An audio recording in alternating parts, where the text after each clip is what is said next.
Okay, I want you to pause in your reading for a second. I decided to break this up a little bit as we're reading. So wherever you are, this is what, I can't say it very easily, but challah. It's got that in the back of the throat like challah. But if you're not Jewish, you could pronounce it challah if you want to. This is what it looks like. It can be very elaborate like these. You can see how elaborate those get. It can be pretty basic. Have you had this kind of bread before? I've had a bread like it, but I know it's not like. Is that the actual one? It's delicious. It's egg based, usually a little bit sweet. It's very, very good. This is a really good example of what a really traditional loaf would look like. So here comes this teacher. She comes into your creative writing class the first day and she drops this piece of bread in front of you and you have no idea what she's talking about, except for you know she's talking about something called a lyric essay. And no matter where you are in this process, why do you think, or in this reading, why do you think that this bread might be a good metaphor for the kind of essay she is talking about? Okay, so it's braided. That's an important part, right? Yeah, James? Because it's not normal. It talks about how in the essay she talked to a rabbi online and sent an email saying, actually the braiding came from Eastern Europeans. Just the bread has to be different from ordinary bread that you do any other day. So they started doing that by just weaving it into a braid. Yeah. Yeah, so it's got this kind of like sacred quality to it, that it is something special. It's not just a traditional loaf of bread, like a normal loaf of bread. It is something that you have on special occasions, at celebrations, at holidays, right? So that kind of distinguishes it from the regular, if this is a lyric essay, then it distinguishes it from the regular essay. Why else would bread be, do you think, a good example, a good metaphor for this type of essay she's talking about? I think she mentioned those two, but we can even go further than this. Yeah. She says how this book bread tastes better than normal bread. Yeah, it's more enjoyable to read a lyric essay. I'm gonna say it. I love some dry philosophy. I love reading really difficult texts. I don't know if you could tell by like some of the essays I've been assigning so far, but this type of essay should be a pleasure to read. It should be a joy to read about someone else's life. It kind of gives you like a little glimpse into what goes on in a person's head and how they're making connections, which is fascinating. Ivory? Yes, good. So it's got, we can think about this idea of it rising as well. The idea that when you first make bread, it might just be sort of like a sloppy mess and you've got to knead it and you've got to get it to the right consistency. And then you've got to sit and you have to wait for it to rise so that it is like actually fluffy and edible at the same time. And if you do that, you're going to end up with a great result that's filling. Yeah. I think that's a good place to go for that. Why do you think she includes in her essay? Do you see this little recipe in section 3? Divide dough into 4 equal portions, roll each between hands to form a strand about 20 inches long, place the 4 strips lengthwise on a greased baking sheet, etc., etc. She is quoting there. It is a recipe from, it says at the end, Sunset Cookbook of Breads. So why do you think she would think it was important to include that recipe for challah in the middle of her essay about teaching students how to write? Yeah, Bella? Maybe so that they can like even like compare when you're reading like what's Yes. Yes, good. So it's got all of these like different steps that could be really comparable to like the different writing steps. Ammon and then to James. Yeah, so in paragraph 4, she quotes what would be the recipe for a lyric essay right after copy and pasting in that whole recipe. Yes, absolutely. So now we're getting a metaphor not just for bread, but also for recipes and cooking. James? I was just gonna say, yeah, like it's a metaphor about writing, how in actuality, you're just combining dough and what it's in this excerpt from this cookbook. But she's also talking about how you're taking like bits of personal experience and Yes. talking about how making bread and combining it into this braided this lyric essay. Yes. Because it's not normal and it's unusual, but it still comes out amazing. Absolutely. That's a great way of talking about it. You'll see she's practicing what she preaches here.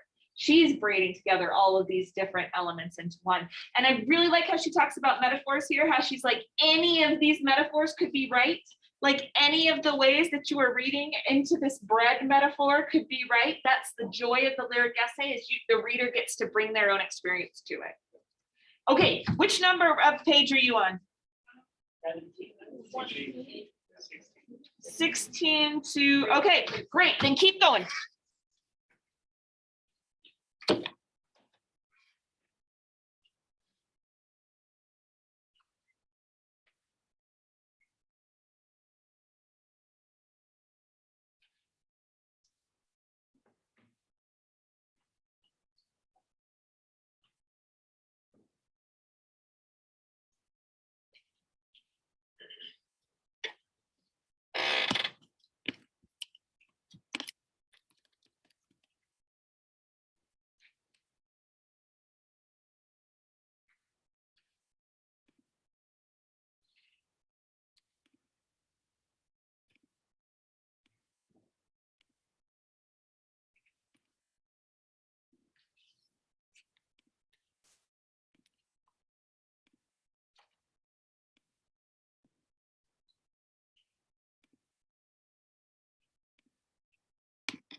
And I want to show you some braids as a visual aid.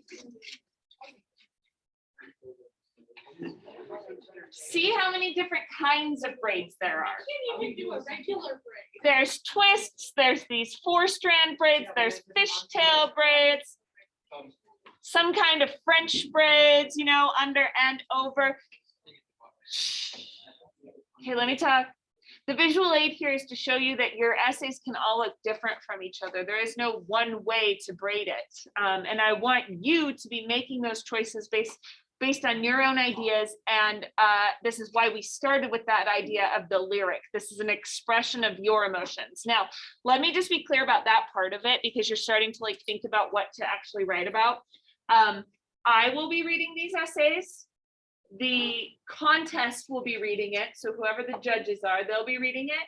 And then you'll need to do a peer review with this too. So you'll have at least one, and you can choose who you work with, but you'll have one person who will be reading the essay. So I know that when I say big moments, this might be getting into like some very personal territory. So it's just up to you how much you want to share. I am not easily offended, but I am bound by some rules about what I need to report and not report. So keep that in mind. And if you have any like concerns about that aspect of it, then you can always come run it by me, and I will tell you if that's something that you should write about or not. So let me see, do we have enough time for the next part? Yes, we do.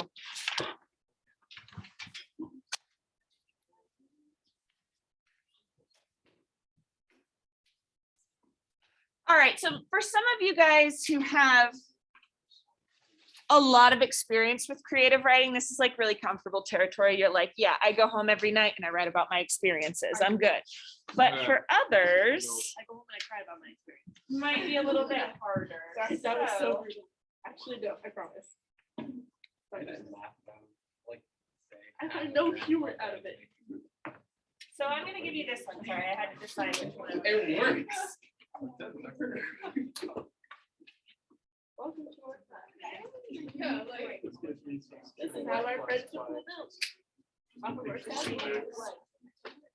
Like the pictures on the. Oh, it might be Translate Chinese this. class. It's What? just scratch paper for this. I don't know. So would they Oh, like is it show Chinese? us? not part of Is it mine. Chinese plastic? No, they show us like pictures on the back, and it's like translate this into this. Chinese is the definition of that. I Look at this word. Tell me, and the best part is all the different symbols can all mean different words. The way you pronounce them, the way you I actually hate it. But why am I still in it? I don't know.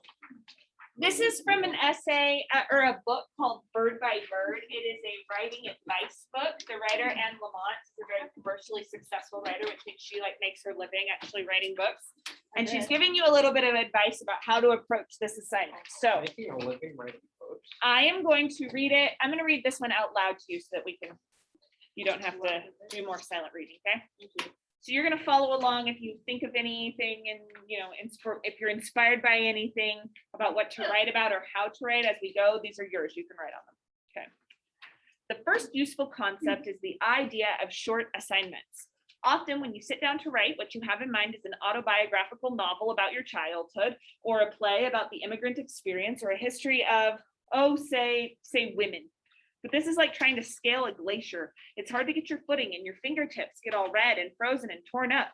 Then your mental illnesses arrive at the desk like your sickest, most secretive relatives. And they pull up chairs in a semicircle around the computer and they try to be quiet, but you know they are there with their weird coppery breath leering at you behind your back. What I do at this point is the panic mounts and the jungle drums begin beating, and I realize that the well has run dry and that my future is behind me and I'm going to have to get a job, only I'm completely unemployable is to stop. First, I try to breathe because I'm either sitting there panting like a lapdog or I'm unintentionally making slow asthmatic death rattles. So I just sit there for a minute, breathing slowly, quietly. I let my mind wander. After a moment, I may notice that I'm trying to decide whether or not I'm too old for orthodontia and whether right now would be a good time to make a few calls. And then I start to think about learning to use makeup and how maybe I could find some boyfriend who's not a total and complete fixer-upper. And then my life would be totally great and I'll be happy all the time. And then I think about all the people I could have called back before I sat down to work and how I should probably at least check in with my agent and tell him this great idea I have and see if he thinks it's a good idea and see if he thinks I need orthodontia, if that is what he is actually thinking whenever we have lunch together. Then I think about someone I'm really annoyed with or some financial problem that is driving me crazy. And I decide that I must resolve this before I get down to today's work. So I become a dog with a chew toy, worrying it for a while, wrestling it to the ground, flinging it over my shoulder, chasing it, licking it, chewing it, flinging it back over my shoulder. I stop just short of actually barking, but all of this only takes somewhere between 1 and 2 minutes. So I haven't actually wasted that much time. Still, it leaves me winded. I go back to trying to breathe slowly and calmly, and I finally notice the 1-inch picture frame that I put on my desk to remind me of short assignments. It reminds me that all I have to do is to write down as much as I can see through a 1-inch picture frame. This is all I have to bite off for the time being. All I am going to do right now, for example, is write that one paragraph that sets the story in my hometown in the late 50s when the trains were still running. I'm going to paint a picture of it in words on my word processor. Or all I'm going to do is to describe the main character the very first time we meet her when she first walks out the front door and onto the porch. I'm not even going to describe the expression on her face when she first notices the blind dog sitting behind the wheel of her car. Just what I can see through the 1-inch picture frame. Just one paragraph describing this woman in the town where I grew up the first time we encounter her. E.L. Doctorow once said that writing a novel is like driving a car at night. You can see only as far as your headlights, but you can make the whole trip that way. You don't have to see where you're going. You don't have to see your destination or everything you will pass along the way. You just have to see 2 or 3 feet ahead of you. This is right up there with the best advice about writing or life I have ever heard. So after I've completely exhausted myself thinking about the people I most resent in the world and my more arresting financial problems, and of course the orthodontia, I remember to pick up the 1-inch picture frame and to figure out a 1-inch piece of my story to tell. One small scene, one memory, one exchange. I also remember a story that I know I've told elsewhere, but that over and over helps me to get a grip. 30 years ago, my older brother, who was 10 years old at the time, was trying to get a report on birds written that he'd had 3 months to write. Sounds a little familiar, right? Which was due the next day. We were out at our family cabin in Bolinas, and he was at the kitchen table, close to tears, surrounded by binder paper and pencils and unopened books on birds, immobilized by the hugeness of the task ahead. Then my father sat down beside him, put his arm around my brother's shoulder and said, "Bird by bird, buddy, just take it bird by bird." I tell this story again because it usually makes a dent in the tremendous sense of being overwhelmed that my students experience. That's you. Sometimes it actually gives them hope, and hope, as Chesterton said, is the power of being cheerful in circumstances that we know to be desperate. Writing can be a pretty desperate endeavor because it is about some of our deepest needs, our need to be visible, to be heard, our need to make sense of our lives, to wake up and grow and belong. It's no wonder if we sometimes tend to take ourselves perhaps a bit too seriously. So here's another story I tell often. In the Bill Murray movie Stripes, in which he joins the army, there's a scene that takes place the first night of boot camp, where Murray's platoon is assembled in the barracks. They're supposed to be getting to know their sergeant, played by Warren Oates, and one another. So each man takes a few moments to say a few things about who he is and where he is from. Finally, it is the turn of this incredibly intense, angry guy named Francis. My name is Francis, he said. No one calls me Francis. Anyone here calls me Francis and I'll kill them. And another thing, I don't like to be touched. Anyone here ever tries to touch me, I'll kill them. At which point Warren Oates jumps in and says, hey, lighten up, Francis. This is not a bad line to have taped to the wall of your office. Say to yourself in the kindest possible way, look, honey, all we're going to do for now is to write a description of the river at sunrise, or the young child swimming in the pool at the club, or the first time the man sees the woman he will marry. That is all we are going to do for now. We're just going to take this bird by bird, but we are going to finish this one short assignment. So when you're thinking about your moment, that's the 10 minutes, by the way. Okay. When it's noon, we still got 10 minutes. Yeah, right? Am I wrong? Yes, but it's just weird, 'cause that's like the first time. in weeks. Oh, That was a I thing. see. I see. Yeah, the 10-minute bell is totally sporadic now. So when you're thinking about your moment, Isabella was asking this, like, should you think of like all of these different moments to braid together? For now, all I want you to do is to think of that one moment. And this idea of the 1-inch picture frame, I find so useful. If you do this and look at your moment through that picture frame and even look at part of the moments through that picture frame, it's going to be so much easier to tackle this idea. All right, so I'm going to give you the rest of class now, 10 minutes or so, to start thinking about what you're going to write about. You could even start writing if you wanted to. You could share with each other what you want to write about, get other people's ideas. But by the end of the class, I'm hoping you have a real solid idea, at least for one part of the essay, for at least the research part or the personal part for your essay. Okay. Do you have any questions about the essay so far? It's a big assignment, so I don't want you putting it off. How big? Big. But point. Point wise, this first draft will be 100 points. Oh, shoot. Yeah. Yeah. No. Hang on, I can't hear yet. Hang on. One thing, yes. Well, she kind of did one thing. She kind of has a couple. She has the bread, the challah. They all like the like. And then she has, yes, and then she has the Cornell stuff, you know, you'll just choose one thing. So you could write 3 pages just about the bread. Yeah, Em? So, not a question, but a comment. Yeah. On that advice thing when she was describing her brother at the kitchen table, my only thought was, Yeah, for sure. Yeah, and if you procrastinate this one, it's gonna come out rough because it takes some time for the bread to can't rise, not. right? That's why you have 10 minutes right Why now. See, here's the thing. You should make a goal of being of the savior and try to keep to that goal. Cameron and I made a goal of one. Okay, I am so sorry if you missed this class. I'm completely out of order.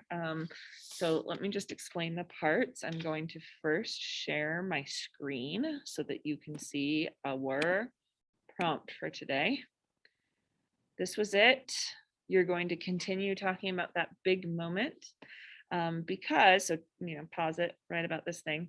And then here's the next part, because we talked in class about the assignment that's coming up. It's a very big assignment. It's called the braided essay. Let me pull that up for you now.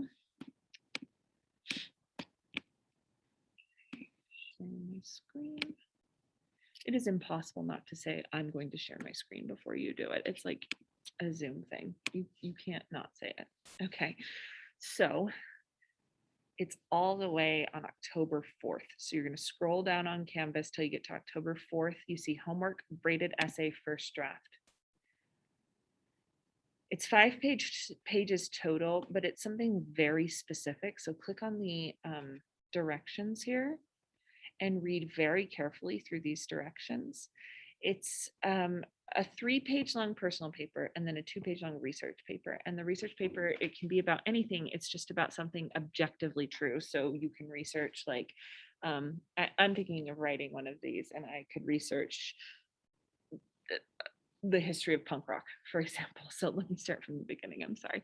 So let's pretend I'm writing this essay. You're trying to find a way to express the importance of an event that happened to you, something very personal, in what's called a braided essay format. So you're braiding the personal with the objective, and you're saying, like, this is this event that happened to me, and is this kind of like metaphor that sort of informs that event. So for mine, as an example, in the 3-page long personal paper, I think I'm going to write about this memory that happened to me. It's a really small incident in my life. It didn't end up being the most important thing that ever happened to me, but I do feel like there's a reason that it's standing out in my head, and it's this important memory that kind of shows me how much I actually do crave social interaction with people. It's just got to sort of be on my own terms in some way. We don't have to get that personal about me, but my story is about when I was a teenager, probably about your age. I was like 16 or so.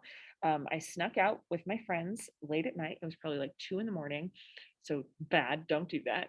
And we went to a grocery store. I think we went to Macy's in Orem, and we were punk kids. And by that, I mean, like, we thought we were punks, like punk rock punk. So, mohawks and spiked hair and bracelets up to our elbows, all black. Like, we looked like someone you needed to keep a close eye on.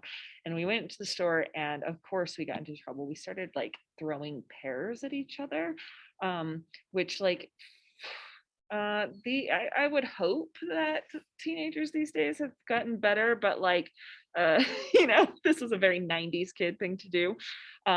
Just like no concern for personal property. So we were like throwing pears at each other, and the manager of this Macy's, or at least I think he was the manager, came over and was like yelling at us, and he pulled us aside, and he was like, "What are you doing out past curfew?" and being like really like aggressive and scary, at least to my 16-year-old mind. And but then he decided, he was threatening to call our parents, but then he decided not to call the parents, not to call the cops, and just told us to like go home. So it's kind of this happy memory for me, even though it was really scary at the same time. So let's say that's my story. It's like this moment in time where that's really standing out to me as important. It kind of like expresses who I think I am and how I have grown and become a better person. And like, I realized that my actions sort of infringe on other people. And it's not like the manager, cared about the pears all that much, right? Like, they're not his pears, but still, I like made his night like very inconvenient, and it was just very embarrassing. At the same time as I'm like, "Ooh, I'm kind of glad I have that memory." So that's what I would write about. And then in my 2-page long research paper, like I said earlier, I think I'd write about the history of punk rock. Like, I'd write about punk rock in the 70s, because, we thought we were punks, and yet it's not like real punk. It was like, 90s punk, pop music punk, And so I think it would be cool to braid these ideas together about like sort of the attitudes behind punk, and then the lessons that I learned in this instance. Okay, so for this part of the assignment, though, all you need to do is write them separately: the 3-page personal paper and the 2-page long research paper. So read through this assignment. If you have any questions, let me know sooner rather than later, but you're working on it all the way until October 4th. Couple other things we did in class. Oh, and then we started reading, and I don't know if I recorded this part at the beginning. Again, I'm really sorry for how messy this is, but we read in our transcendentalism packets an essay called The Braided Heart. So if you're working from home, you're going to need to read this, A Braided Heart, Shaping the Lyric Essay. You're going to read that essay, and I want you to annotate it and just notice how the different parts are speaking to each other. So I want you to make some comments about what she is braiding together and why she chose these things to braid together. So when you're done with that, you'll take pictures of your annotations and upload it to this assignment so that I can see that you did participation for the day. Last bit, our word of the day, it was the word lyric. A lyric, pull it out. The official definition of lyric is, I'm thinking of the poetic meaning of it. So it is a poem that expresses the writer's emotions, and it's typically written in the first person. And I pulled out an example of a lyric, at least a lyrical element in Annie Dillard's writing. And she said, I would like to live as I should, as the weasel lives as he should. So that's your example. If you need to rewind the video and watch that a few times, go for it. And then write down the effects of her using that kind of lyric attitude. Think of it this way. Why would a transcendental essay want to include lyric elements that express personal emotions through the first person? Okay, again, so sorry for it being all jumbled up. Let me know if you have any questions, and I will see you next time you're in class.